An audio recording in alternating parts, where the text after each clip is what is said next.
jusqu'à mon fameux Google Calendar qui est bien rempli. Parce qu'en général, quand je le montre, les gens ils flippent un peu, ils se disent quel est ce psychopathe qui a rempli autant son Google Calendar, parce que c'est un outil qui n'est pas forcément très utilisé. Enfin, en tout cas, moi je ne l'utilisais pas avant. Il y a 2 ans, il était vide et là, il est assez rempli. Et donc l'idée, je voulais vous partager un peu les différents. Pour moi, il y a différents horizons de temps. Je vais vous partager. Je vais tenter un partage pour dessiner. Je ne sais pas si vous voyez tous là. Ah ouais. Ouais. Ouais, c'est good. Ok. En gros, pour moi, en gros, il y a différents horizons de temps qui me servent à arriver sur ma roadmap et sur mon Google Calendar. Donc le Google Calendar, il me sert à faire la planification à l'heure, en gros. Avant ça, j'ai une planification au jour, à la semaine, mois, année, et jusqu'à la vie, quoi. En gros, pour aller jusqu'au truc. Et en gros, tu pars du plus large et tu arrives jusqu'au plus serré qui est qu'est-ce que je fais aujourd'hui pour répondre aux objectifs qui sont tout là-haut, quoi. Et en gros, tout doit s'écouler pour que, en fait, à la fin, tu arrives à une action qui alimente ton objectif à long terme. Et en fait, pour ça, tu as plusieurs méthodes. Donc, évidemment, ça sert le pro et ça sert le perso. D'un point de vue, donc je pense peut-être les séparer en deux, mettre le pro et le perso. En gros, il y a un premier truc qui s'appelle pour les objectifs à très long terme à vie, tu peux avoir ce que tu appelles le mission statement, les valeurs, ce qui sert pour ta boîte. Et en perso, tu as un truc que j'ai testé qui s'appelle le Swiss PDP. C'est en gros, c'est une liste en bullet point de tous tes objectifs à plus ou moins long terme. Sachant que ça peut être, je veux pas apprendre à coder, je veux être être un meilleur orateur. Donc après, être un meilleur orateur, ça veut dire quoi? Ça peut vouloir dire prendre des cours, ça peut vouloir dire faire des lectures, etc. En fait, tu descends on va dire d'une aspiration jusqu'à une tâche. Et en fait, ça peut déjà te faire un premier jet de ton organisation, des actions que tu peux mener directement pour servir un but très long terme. Après, si tu redescends à l'année, d'un point de vue perso, il y a un truc que je teste. Donc, je l'ai testé que cette année, donc c'est encore assez frais. Ça s'appelle le Past Year Review. En gros, là, tu prends tout ce qui s'est passé dans l'année. Donc, tu prends ton Google Calendar qui, du coup, après avoir mis en place toute cette méthode, est très bien rempli. Et tu passes semaine après semaine. Tu revois en fait tout ce que tu as fait. Tu gardes le positif et le négatif. Et tu essayes déjà de placer dans ton calendrier les choses positives que tu as eues. Donc, ça peut être des rencontres, ça peut être des gens, ça peut être des activités, ça peut être des engagements que tu as pris. Et tu en prends plus encore pour l'année qui vient pour toujours favoriser ce côté positif. Et tout le négatif, tu le cuts. Voilà, donc, c'est c'est ton bilan, quoi. D'un point de vue pro, nous, ce qu'on a fait dans notre boîte, on a fait ce qu'on appelle un master plan. Le master plan, ça se décline en plusieurs choses. On a un Trello qui permet de gérer tous les projets de toute la boîte, qui va d'action à une semaine, d'action à un jour, En fait, c'est un gros brainstorm de tous les projets qui peuvent avoir un horizon de temps plus ou moins différent. Et avec ce master plan, ce que je voulais dire avec ça, c'est qu'on a un Trello qui est issu d'une sorte de séminaire qu'on a fait en fait. Donc on a mis en place une journée avec toute l'équipe et on a dit bon ben voilà, qu'est-ce que vous voulez faire pour la boîte, à quoi vous pensez, quelles sont vos idées, quels sont les projets que vous voulez mener, et en fait ça permet de les impliquer, ça permet de te faire une roadmap. Alors je sais pas si je peux vous donner l'exemple de la roadmap. Vous voyez toujours l'écran. Donc en gros notre roadmap ça ressemble à ça. Donc, on a des objectifs, on l'a découpé l'année, on la découpe en deux. On a les objectifs à 6 mois, des projets qui durent environ 3 mois, enfin des projets d'un horizon de temps 3 mois, des projets d'un horizon de temps 1 mois, des projets à définir, des projets de l'ordre de la semaine. Donc ça respecte un peu la pyramide dont je vous parlais tout à l'heure. Les projets qu'on a à faire, le à faire, c'est qu'est-ce qu'on fait cette semaine et durant la semaine, sur quoi tu travailles, quoi. Et tout ça, en fait, ça vient alimenter ta roadmap produit, ta roadmap opérationnelle, ta roadmap tech. Et donc ça, c'est un peu ma pyramide d'un point de vue pro. Et après, à chaque fois, ce que tu peux faire avec le Trello, nous, ce qu'on a fait, on les a divisés en fonction des différents départements. Par exemple, la tech, si je filtre sur eux, ça rame un peu, mais voilà la roadmap de la tech pour les 3 prochains mois encore. Donc avec ça, on avance. Voilà. Et donc ça rejoint un peu le côté Swiss PDP enfin, pardon, le côté Pastille Review et Master Plan, c'est que tu te poses une fois par an ou 2 fois par an et tu te dis, bon, bah, qu'est-ce qu'on a fait, qu'est-ce qui était bien, qu'est-ce qu'on reprend et vers quoi on tend, vers quoi on va dans les 6 prochains mois ou dans l'année qui vient. Donc ça te permet d'avoir du coup ton année de mapper, quoi. Ensuite, tous les mois, ça c'est peut-être la partie où je suis encore le plus faible, je dirais, et ce qui est peut-être la partie la plus difficile parce que ça fait le lien en fait. Donc la partie le mois, ça fait le lien entre ce qu'il y a au-dessus, les projets long terme et quelles sont les actions que tu vas retranscrire dans les semaines qui viennent et dans les jours qui viennent. Et donc là, en fait, au mois, ce qu'on essaie de faire, c'est une fois par mois, on a un monthly où on fait une revue des projets à définir. Revue des projets passé, passé présent, enfin passé futur, pardon. Et là, en gros, c'est du découpage. Donc là, en fait, tu prends un projet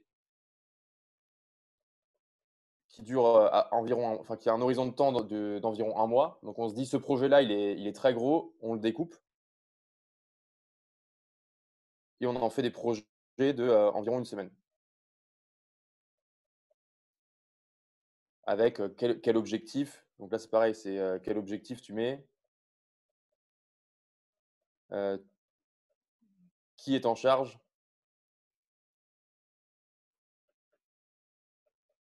qu'est-ce qu'il faut faire. Enfin, tu vois, un peu de description, un peu de contexte, quoi.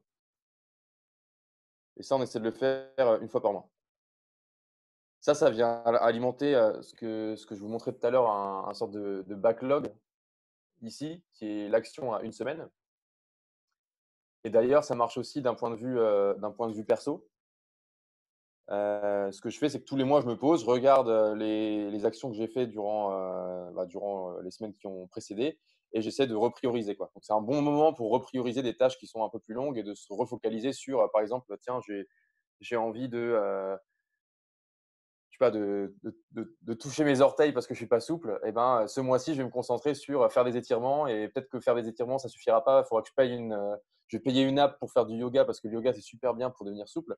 Et donc, voilà ce que vont être mes tâches. Ça va être, un, trouver la meilleure app, deux, la tester, trois, toucher mes orteils. Et à la fin du mois, j'aurai réussi mon objectif et je pourrais passer à l'étape suivante, quoi. Si mes aspirations, c'est de devenir yogi professionnel durant l'année, quoi, par exemple.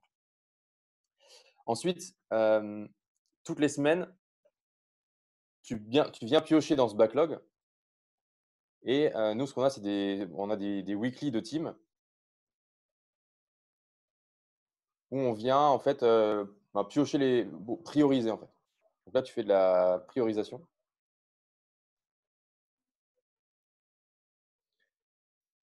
D'un point de vue perso, je fais à peu près pareil. Donc c'est là où ça se merge un peu entre mon perso et mon pro. C'est que moi, j'utilise un Evernote et le Google Calendar pour justement avoir un descriptif de tous les projets que j'ai en route. Donc, je vais essayer de vous partager du coup la tête que ça peut prendre. Je ne sais pas si vous voyez. Ouais, c'est bon. Par exemple, mon weekly de cette semaine, il dit voilà tout ce que tu as à faire, quoi. Donc des trucs perso, appeler des potes, appeler ma famille, j'ai des trucs pro sur la tech, revoir les mock-ups, voilà, écrire un article, préparer mon intervention pour aujourd'hui, et j'ai des trucs imprévus. Donc ça me permet de faire ma roadmap de la semaine que je mets ensuite dans, dans un calendrier en première approche, quoi. Donc en fait, toutes les semaines, en fait, ça se prépare chez moi le dimanche. Donc tous les dimanches, je me pose, je regarde ce que j'ai envie de faire, enfin, ou ce que j'ai priorisé plutôt, et je viens le positionner dans mon calendrier de manière un peu aléatoire, juste pour que ça rentre dans le planning prévu, quoi.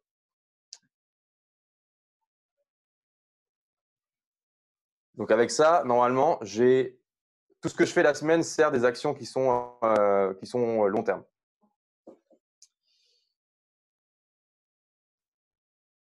Ensuite, que je me retrouve, ouais. Ensuite, à partir de là, il y a ce qui va être le plus pragmatique, c'est comment je gère mes journées. Mes journées, en fait, tous les matins, pareil, j'ai une petite routine. Donc là, c'est à partir de la gestion en semaine, en fait, que moi, le perso et le pro deviennent similaires et se planifient, enfin, sont imbriqués dans la planification parce que j'ai des choses que je fais pour moi, perso, j'ai des choses que je fais pour la boîte. Et tous les jours, en fait, le matin, il y a une routine que je fais qui est déjà bah, se lever, se préparer. Enfin, tu fais ta routine. Et après, j'ai une phase de priorisation. Eh ben, je veux plus.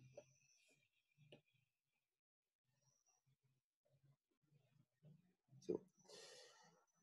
Donc, tous les matins, je prends mon calendrier, mon Google Calendar qui est bien rempli. Je me pose un quart d'heure et je regarde, OK, je repriorise. Est-ce que les tâches que j'ai prévues aujourd'hui sont toujours aussi importantes? Est-ce que j'aurai le temps de les faire? Est-ce que j'ai envie de les faire? Est-ce que c'est important de les faire compte tenu des informations que j'ai eues la journée précédente?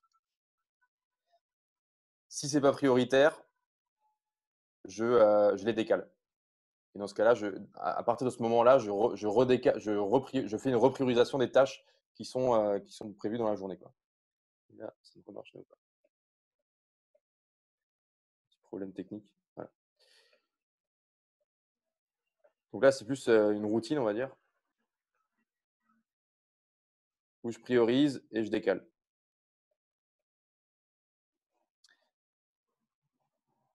Et enfin, la dernière gestion, c'est comment tu traites au jour le jour euh, les tâches que tu auras priorisées pour la journée. Ça, ce que j'utilise depuis 2 semaines, là, que je teste, ça s'appelle le Pomodoro. Et pareil, j'utilise de version pro et version perso. Le Pomodoro, ça a 2 avantages. Le premier, c'est que ça te permet de focus sur une tâche. Pardon. Ça te permet de focus et ça te permet aussi donc de faire une seule tâche à la fois, ce qui théoriquement, enfin, dans ce que tu lis, la manière d'être le plus productif possible, c'est de se focaliser sur une seule tâche, mais aussi ça te permet de faire des pauses. Et ça, c'est un truc que avant je. Expliquer ce que c'est le Pomodoro parce que tout le monde sait. Ouais, pardon. Ouais, bon point. Le Pomodoro, en fait, ça vient d'un Italien qui a créé une technique de management et de gestion de son temps et c'est ce que je voulais vous montrer sur le calendar, qui fait des gros morceaux de temps qui sont divisés en tranches de 30 minutes. Donc, toutes les 30 minutes, en fait, tu te focalises sur une action. Par exemple, demain à 9h30, j'ai prévu pendant 30 minutes de sourcer des gens à recruter. Pendant ces 30 minutes-là, en fait, ce que la méthode dit, c'est que tu focalises 25 minutes sur faire l'action de la tâche et après, tu as 5 minutes où tu laisses ton esprit se reposer. Donc, tu fais autre chose.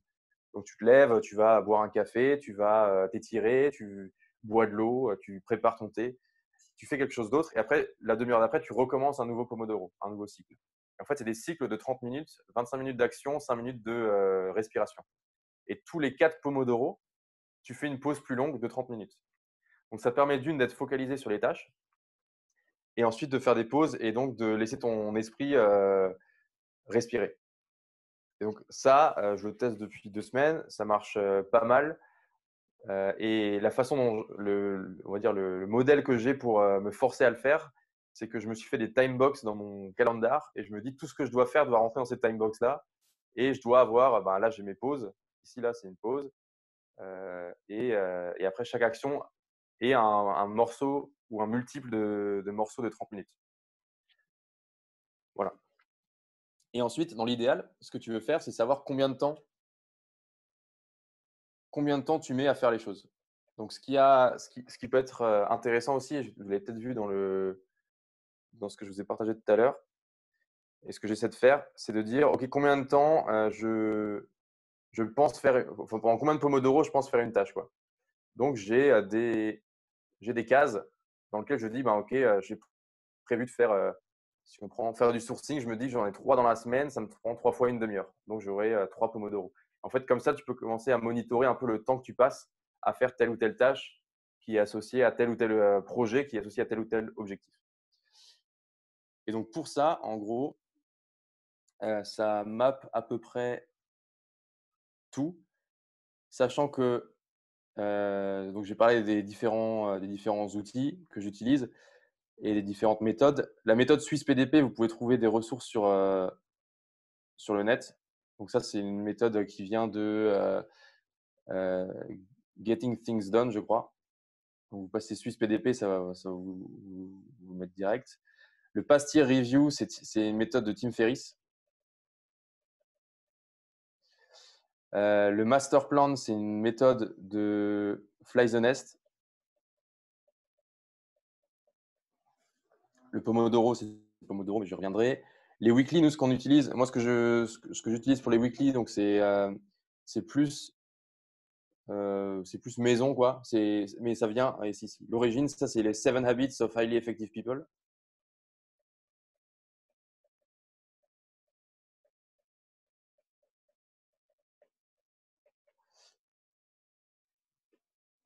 Qui est un très bon bouquin, par ailleurs. Et voilà. Et après, la technique du Pomodoro, qui est une technique à elle seule. Voilà. Et après, les routines, c'est pareil. Les routines, tu peux les trouver. Tu trouves pas mal d'articles sur le net. La mienne, elle est juste, voilà, elle est assez basique, quoi.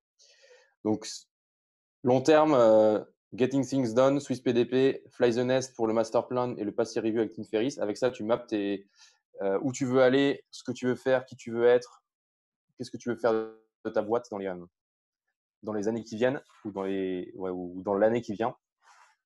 Tu redescends au mois pour prioriser les projets que tu veux mener dans les prochaines échéances à court terme en utilisant le monthly et le weekly. Ça, c'est méthode 7 Habits of Highly Effective People où tu viens toutes les semaines te poser, préparer ta semaine prochaine et préparer ton mois prochain. Donc, c'est vraiment important de le faire en amont et de planifier sa semaine, je pense, en amont du lundi matin, quoi. Et en dernier lieu, c'est jusqu'où tu descends tous les jours, en fait, reprioriser pour s'aligner avec l'avancement de chaque projet et être au courant et être alerte. Et ensuite, utiliser le Pomodoro pour que dans la journée, en fait, tu débites et t'exécutes. Voilà à peu près le schéma.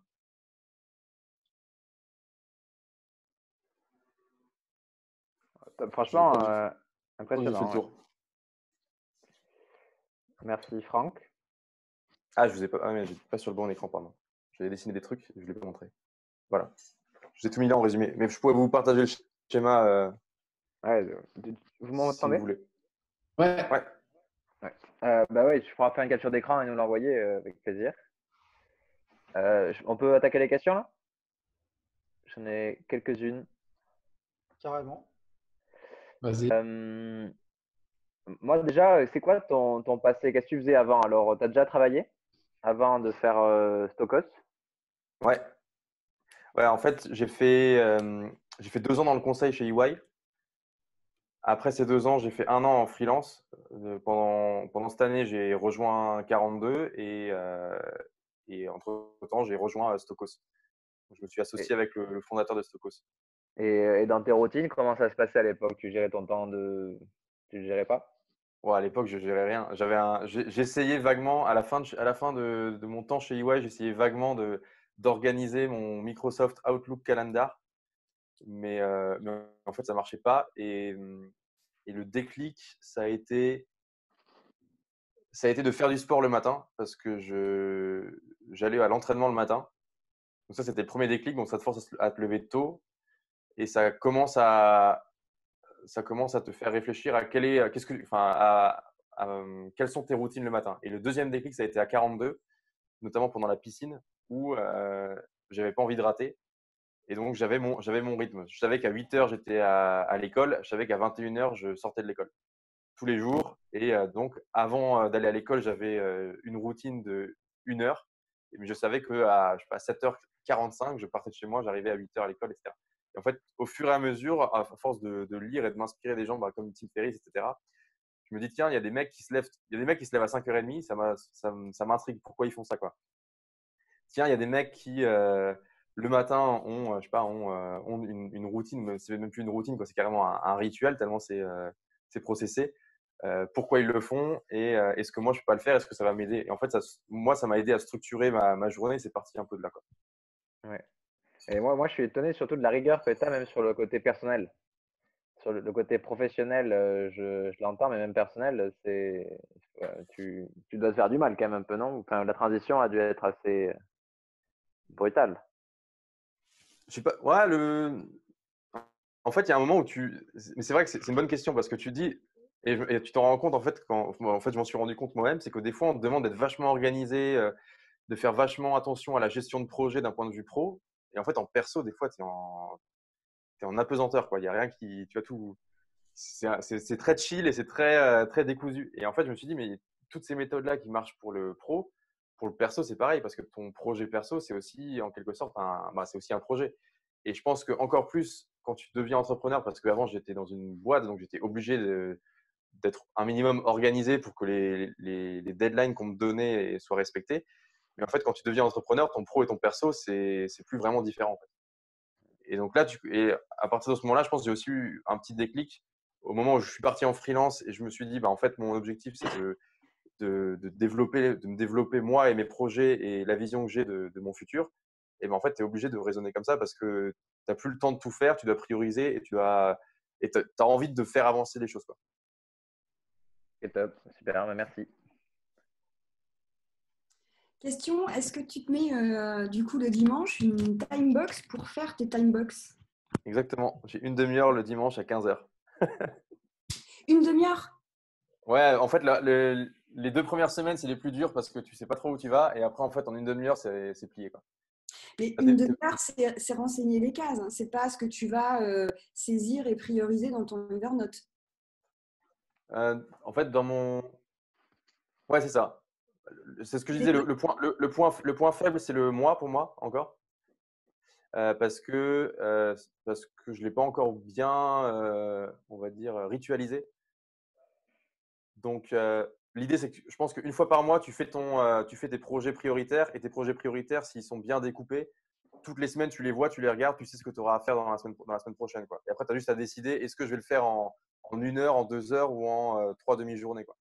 Et après, tu l'étales dans ta semaine. Donc moi, en fait, mes weekly, le dimanche, ils me servent à juste étaler les tâches que je vois à court terme dans la semaine qui vient. Pour que le lundi, je démarre le matin, je n'ai pas de questions à me poser, quoi.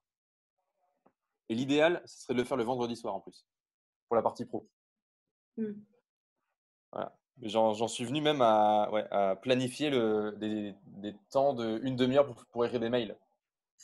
Parce que les mails, Tim Ferriss, il en parle très bien, c'est un très bon moyen de se défocus parce que potentiellement, ils arrivent tout le temps. Et lui, ce qu'il dit, c'est qu'au début, il les batch une fois à 11h, une fois à 17h. Et son point idéal, c'était de le faire une fois par semaine le lundi, de traiter tous ses mails. J'en suis pas encore là. Ouais, c'est chaud. Et tu ne serais pas partisan de l'inbox 0? J'ai une box 0. Je peux. Peut-être pas aujourd'hui, mais. Ça m'aurait étonné. Je vais te dire. Combien de temps tu prends le matin? J'ai un temps incompressible de 1 heure à peu près. Cool. Où je me lève, du coup, en gros, j'ai testé plusieurs trucs sur les bases de ce que Tim Ferriss et d'autres font. Il y a les Jocko Willink aussi, enfin des mecs un peu acharnés qui se lèvent tous les jours à 4h30. Je ne suis pas encore là. Mais le matin, en gros, je me lève, je fais soit je fais des étirements ou je médite ou j'essaie de faire un truc un peu pour moi et pour me réveiller tranquillement. Après, je me pose, je fais ma routine. Donc là, j'ai une routine où, pareil, je suis en train de la tester depuis quelques semaines parce que j'ai lu un article, ça me paraissait intéressant. C'est tu revois tes finances, quelles qu'elles soient. Comme ça, tu es toujours à jour. Tu revois tes projets, comme je disais, perso ou pro, pour les reprioriser dans la journée. Et après, tu les décales. Et après, moi, ce que je fais, c'est que j'écris un petit peu pour décharger un peu ma pensée, quoi. Ça, c'est pareil, c'est une théorie à la Tim Ferriss où tout ce qui te vient, tout ce que tu as en tête, tu le couches sur le papier et que ça serve ou que ça ne serve pas, au moins, c'est plus dans ton cerveau, quoi. Et c'est un peu la même idée avec le Google Calendar. C'est que aujourd'hui, tout ce qui est dans mon Google Calendar, c'est des choses auxquelles j'ai plus besoin de penser. Alors que si c'est dans ma tête, c'est l'enfer, quoi.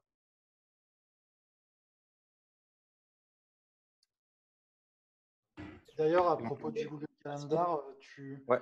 ça se remplit automatiquement ou tu dois tout mettre à la main, les couleurs que tu mets, etc. Tu t'organises Ouais, quoi? non, pour l'instant, c'est à la main.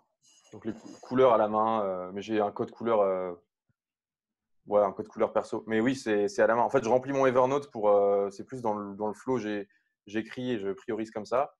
Et après, en fonction de ce que je choisis, je le mets dans ce qui me semble être le plus judicieux dans ma semaine, quoi. Ou le plus urgent dans ce que je vois, quoi. Et après, pareil, comme tu repriorises tous les matins, en fait, ça devient assez automatique. Et est-ce que tu connais l'app Task Warrior ou pas? Non, j'en ai testé des apps. De Pomodoro, il y en a plein. J'en Alors, ai une qui s'appelle c'est pas une Defocus, app de mais Task Pomodoro. Warrior. Task Warrior, en fait, Ouais. c'est que c'est plus un truc en ligne de commande, par exemple sous Linux. Et tu peux mettre Mhm. toutes tes tâches et tu peux la raciner une priorité et aussi une deadline. Et Ouais. peut-être que ça peut t'intéresser parce que moi, ce que j'aime bien avec Task Warrior, c'est que c'est ultra simple en fait. Tu vois, à la fois, c'est ultra simple et à la fois, ça te permet de faire des choses assez complexes quand même. Et, euh, et ça n'a pas tout le superflu que tu peux avoir dans certaines autres apps. Donc, je sais que j'aime bien ce truc. Ouais. Mais pour être tout à fait franc sur les apps, plus j'essaie d'en utiliser, moins je suis convaincu que j'ai envie d'en utiliser. Bah, en fait, Parce que Vas-y. ouais, ce que je voulais te dire, je suis entièrement d'accord avec Ouais. toi. Et c'est pour ça que j'aurais tendance, par exemple, à remplacer ton Evernote par un Task Warrior, Ouais. Ouais. C'est possible. qui est plus simple. Ouais, mon Evernote, il sert vraiment il sert plus de prise de notes basique, quoi. Ça pourrait être en fait, ça pourrait être un Google Doc, ça pourrait être un Note, ça pourrait être un Word. Mais ma philosophie derrière, c'est plus de me dire, j'aime autant avoir un truc simple qui dure dans le temps et qui est facilement transférable d'un univers à un autre, qui est utilisable en mode déconnecté. Parce que j'avais testé Harvest aussi, où tu peux vraiment chronométrer le temps que tu passes. Mais en fait, à la fin, tu passes tellement de temps. J'avais testé Asana, les Trello, les ClickUp, euh, tous ces trucs-là qui sont top, mais en fait, tu passes beaucoup de temps à essayer de comprendre et à essayer de, de customiser l'utilisation d'un outil qui n'est pas forcément fait pour ça à ta propre utilisation. Et en fait, à la fin, tu gagnes pas. Je sais pas si tu gagnes beaucoup plus de temps que ça, quoi, Ah, avec Et des du apps. coup, pourquoi tu n'as pas utilisé Notes, par exemple, vu que tu as un Mac? Pourquoi tu es parti sur Evernote? Je suis parti sur Evernote parce que je m'en sers aussi comme comment dire, comme un filing cabinet, quoi. En gros, je m'en sers pour tous les documents que je retrouve sur le net, je les mets dans Evernote. Donc en fait, ça me sert vraiment de knowledge base aussi. Donc tous les articles intéressants, j'ai une très bonne extension sur Chrome. Tout ce que je dois lire ou Ok. que j'ai lu qui concerne un sujet principal, ils vont là-dedans et après ils m'alimentent plus ou moins. En fait, c'est vraiment mon bureau, quoi. Donc, tu as Ok. la version Ça payante, marche. c'est ça, Evernote là. Non, même pas. Je n'ai même pas la version payante. Et tu n'as pas parlé des méthodes que tu as essayées, mais qui n'ont pas du tout marché. T'en as eu? Des méthodes que j'ai essayées qui n'ont pas du tout marché. Alors ouais, je vais essayer de réfléchir. Ça, pour l'instant, c'est encore tout bon. Pour l'instant, alors pour la partie Swiss PDP, je l'ai pas fini. En fait, le Swiss PDP, donc c'est le long terme projet de vie. Attends, je vais peut-être repartager l'écran pour que tout le monde.